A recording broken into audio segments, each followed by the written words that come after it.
Hello and welcome back to Overbooked. I'm Amanda and today we're doing my May wrap up. I'm pretty impressed with myself for May. I finished a lot of books. I finished 7 books. Dance party. My hair's gonna fall out. Ooh. Oof.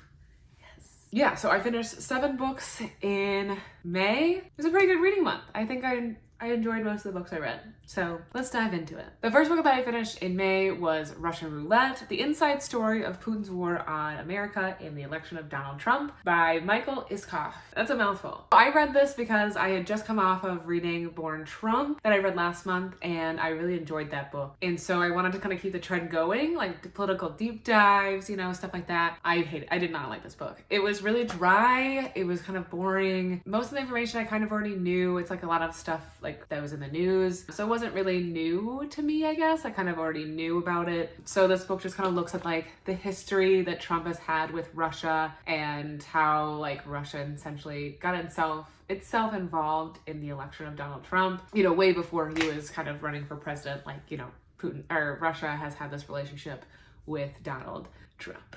It was kind of, there were some parts that were interesting. I mean, it was interesting to hear like how many people in Trump's circle had connections to Russia, and it was interesting to see how far back, Trump's connections with Russia went. But to be honest, I didn't really super enjoy this. This was an audiobook that I listened to, so maybe I would have gotten more out of it as a physical book. I honestly feel like I almost shouldn't count this book as a book that I read because I didn't really pay attention the most of the time I was listening. Yeah, I don't know. Take with that with what you will. If you're really into like that political game and political story and stuff like that, and especially like the whole Russian invasion, the whole Russia meddling in the election, I think it's a great book to check out, but I didn't like it. The second book I read in May was Maid, Hard Work, Low Pay, and A Mother's Will to Survive by Stephanie Land. There was a trend here, I guess, with titles, the longer the better. So I read this for my book club at work. I enjoyed this for the most part. I would give it maybe a solid 3. It's not the best memoir I read. There was just a lot of confusing parts of this book. It was a good book club discussion. It was interesting talking about it and hearing everyone's perspective. The memoir essentially follows Stephanie Land as she was struggling as a single mother, trying to make her way and provide for her child. So she's homeless at the start of the book, and she's like shuffling through different shelters, trying to get on like benefits from the government, and as well as like just trying to find any kind of steady work that she can, as well as trying to like keep up with, watching her daughter and just everything that life throws at you. I think that this book is a really good example of the whole concept of like how wrong pull yourself up from your bootstraps is in America. Like, I mean, I think this memoir highlights how hard it truly is to pull yourself up from your bootstraps, like, and how non-existent some of the benefits are in America, like to really help you get on your feet. I think when you're in this position that Stephanie was in, it's kind of like an endless cycle that's just so hard to get out of. And, Stephanie had the privilege of being a white woman and having that on her side. She also had some like other disadvantages that I didn't really get or understand why she didn't utilize them, or why other people in her life weren't helping her. So that was one of our complaints in the book, was she came from a pretty like, I guess I wouldn't say steady. It seemed like her dad had financial troubles and her mom was in another country, like she married somebody and they moved to Europe, whatever. But it seemed like they were able to help her. They just didn't, or she didn't really ask for help, and that kind of seemed odd to me. Some other people in my book club didn't like the idea, like she was on all of these government assistance programs, but then the one thing that she refused to do was go to like the food bank and stand in line. And they were like so confused, like, well, if you're that desperate, like why wouldn't you, rely on that? And I kind of get it. I think it's a pride thing. You're already taking so much. You want to be able to like control one thing if you can. Like, I'm sure if desperate times called for desperate measures, she would absolutely get in the food bank line if her daughter had no food to eat. But I think that made sense to me. I could kind of see that, where you're just trying to like have control over anything really, and while everything else is completely out of your control. But yeah, I just think I wish that she would have dived deeper into like some of her relationships with her family and how she got to that position. It just kind of seemed really unclear. Because she was somebody who was super young, and she was going to go on to college until she met this guy and got pregnant. And then she just somehow just fell completely flat, or, off her feet. So it was just kind of curious. I just really wish she would have provided more backstory on how she got into the position that she was in. And then I wish we could have seen some more of her success. The book ends pretty abruptly. So I wish we suffered through the book with her, and I wish we could have enjoyed some of the success that she received, but you don't. Yeah, not my first memoir I would recommend, but I heard the TV show on Netflix is pretty good. I haven't watched it yet. The third book I read in May was The Guncle by Stephen Rowley. I love this book. 5 stars. This was a super fun, lovely read. It's a perfect summer read. I think it was touching, heartfelt, and just lovely. I loved it. So The Guncle is about our main character who, surprise, I can't remember his name. So our main character who is an uncle to 2 kids, his brother's wife dies, so he flies out for her funeral, and we find out that the brother's wife was also his best friend in college. So he has like this deep connection to this woman, and you know, he's grieving her just as much as everybody else. While he's at this funeral, his brother tells him that he needs somebody to watch his kids for the summer because he is actually going to check himself into rehab. While like his wife was battling cancer and ultimately died from, he got addicted to pain pills or something. And so he wants to make sure that he is clean and healthy before taking on the responsibility of his kids. Very responsible. We have our main character who is kind of grappling with a lot of his own stuff, his own grieving process, not only just for this friend that he lost, but for somebody else in his past life and his past career as an actor. So he's going through a lot of stuff, but yeah, so he decides to take on these kids, and it's a summer full of them connecting with each other and then also like learning and leaning on each other. You know, they're learning how to grieve together, they're learning how to get through this together, and then like they're leaning on each other for support. And it was just really beautiful. I loved it. It was lovely. I highly recommend. The fourth book I read was Kim Jiyoung, Born 1982 by Chow Nam-jo. I butchered that, I'm sure. I read this for a buddy read with my friend Rachel. This is a very, very short book. It's like under 200 pages. It's like a feminist literary text, essentially, set in Korea. So we have our main character and we never really get her point of view. It's just all like this third person narrating this story, which makes sense at the end. I won't give it away. We're listening to this woman's life and she starts like imitating other women around her.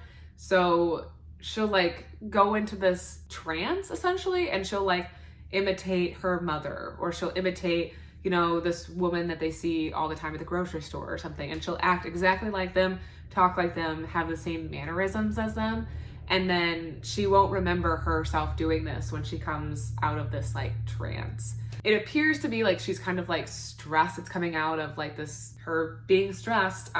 She just gave birth to a daughter and she had just left her career field to become a stay-at-home mom. So her husband is like noticing these things and he decides to check her in with a psychologist, and she goes through and details her life from the start into the present. So you find out all this background information about Kim Jiyoung, how she grew up, what shaped her, her history with her mother, with her sister, you know, all these other women around her, and what she's faced, you know, as sexism in Korea, in her field, in her family, just in general. I thought it was really, really thought-provoking. It was really great. There was a lot of stuff that was almost too real.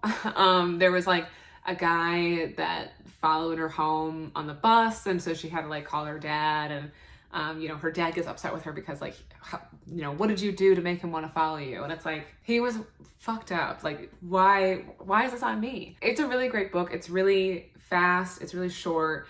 And it's really thoughtful and well done. I think almost like these shorter books don't get as much credit, but like you have only so much room if you're gonna have a short book. So every sentence matters, and that's how I felt like it did in this book. Like every sentence, every word mattered, and I really enjoyed that part. So I don't remember, did I give it 4 stars or 5 stars? 5 stars from me. So the 5th book I read in May was The Right Swipe by Alicia Rai. And this was just a rom-com romance book. I listened to this on audio. So this book follows 2 main characters, and one is like a CEO of a dating app, and the other one is like a stakeholder, I guess you could say. He's a sponsor of another dating app. You find out that they've been on a date, and something happened where the guy who was the sponsor ghosted the girl who is the CEO, and she doesn't know why, and she's kind of upset about it. And so when they meet because at like this work conference, and they realize that they have to kind of like work together on this like marketing campaign, it's like a lot of like tension, and like she's like really pissed at him and she doesn't want to work with him at all.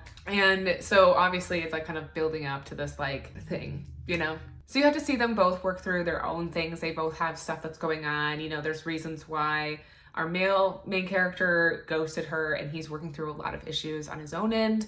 Our female main character is like trying to buy another dating app website, and she has her own personal reasons why she's trying to do that. And so you're getting a lot of like, you know, character development with these two people, and like finding out a lot of like things that why, like what drives them throughout the book, as well as like them like coming together and falling in love, because it's a romance, you know. But it's sweet. I liked it. It was interesting, and you know, nice easy breezy romance for May. The sixth book I read was She Wolves, The Woman Who Ruled England Before Elizabeth by Helen Castor. I've had this book forever, probably 3 years. My brother gave me this book after he went on a trip to Europe, and he bought it at a used bookstore. Very cute moment. Fast forward to 2022, I've now read it finally, and it was good. I enjoyed it. So She Wolves is obviously, it's all in the title. It's about the women who ruled England before Elizabeth. So we start out with Elizabeth's brother dying. He's like on his deathbed, and they're trying to figure out who is going to take over after him. And then, you know, after that like kind of initial intro, we go into like all these other women that came before Elizabeth. You know, obviously they're not ruling in the capacity that Elizabeth ruled in. A lot of them are ruling or making decisions or kind of playing this political game through their husbands and their sons. So a lot of the times it's like, you know, their husband was just like incapable of being a leader, or their husband was just not present, or their husband was awful. And so they're trying to make moves either to improve their husband's position or just kind of get him out of there, and help, you know, push him out to like move up their son into the king role. I mean, these women are smart. I think it takes a lot of intelligence to kind of make those kind of moves in the position that they were in at the time. I mean, they're not like, technically they weren't, you know, allowed to be, you know, these huge decision makers, but somehow they were being able to make moves happen. And it's just kind of like cunning, and that there's a lot of political gameplay happening, which I thought was kind of like interesting. I wasn't expecting that from this book. But they go into a lot of like in-depth, like how these women like played the game, and they knew the game, the political game that they were in intimately, because obviously they all grew up in this environment. They know how to play it. They know the roles of people around them. So I thought that was really interesting. It's also really interesting to see how like a lot of them, when they're in positions of power, kind of forget what happened to the people in power before them. And so I think that was kind of interesting. Both men and women alike were both like, had amnesia when they got there, and then they made kind of the same mistakes every time. But it was really cool. It was really interesting. It was a little dry. I will say that. But I don't know. I would definitely recommend it. And if you're interested in that time period and the, you know, kings and queens and political games, you know, it was interesting. Last book is The Swimmers by Julie Matusuka.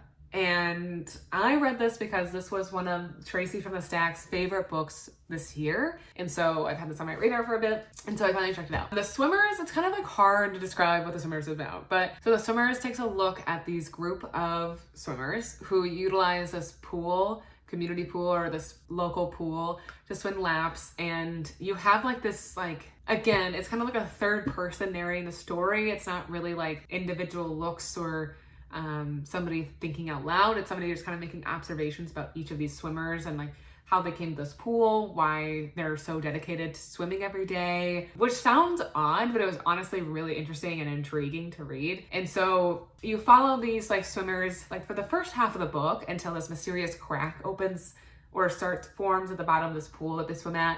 And so the pool has to ultimately close. And after that, we follow Alice and her family, or her story, I guess maybe is a better word for it. So Alice has like, I think what is like something like dementia, but they say in the book it's like this frontal temporal thing. It's like where you forget stuff and it's like in the front of your brain. I don't really know. So she forgets a lot. Like she doesn't really remember a lot of things, and it's like terminal.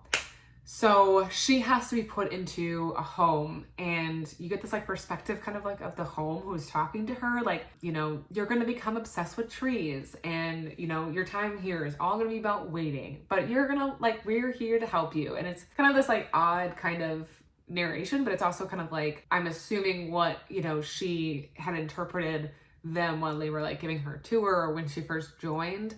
And then you also get the insight from her daughter, which is also really intriguing and heartfelt, like heart-tugging. Like, I don't know, I felt a lot of the same emotions. Like, she was talking about how, like, I wish I wouldn't have ignored you when I came home and just went into my old room and closed the door. And now we don't really have any time or any, meaningful time left. So that was really sad. And then, like, you get to hear or see, like, the relationship between her and her husband, and how her husband, like, thinks he keeps seeing her in the house, and lets the voicemail play so we can hear her voice. It's really sweet. I don't know, it's just like a interesting subject in a way to format a book. I've never really read a book like this, and I really, really enjoyed it. It was tender, and it was a shorter book. So again, kind of the same with like Kim Jong, born 1982. Like, every sentence matters in this book, and like every word, every phrase, like everything packs a punch and everything has a meaning. And that's just like, you're never bored. There's no filler. There's no filler in this book. It's just telling you. And it was really good, and I enjoyed it immensely. I enjoyed it immensely. Those were all the books that I read in May. Please, in the comments down below, tell me what you read in May. If you've read any of the books that I've talked about today, what your favorite book has been that you've read so far this past month or this year. And as always, like this video, subscribe if you have not already, and I will see you guys next time.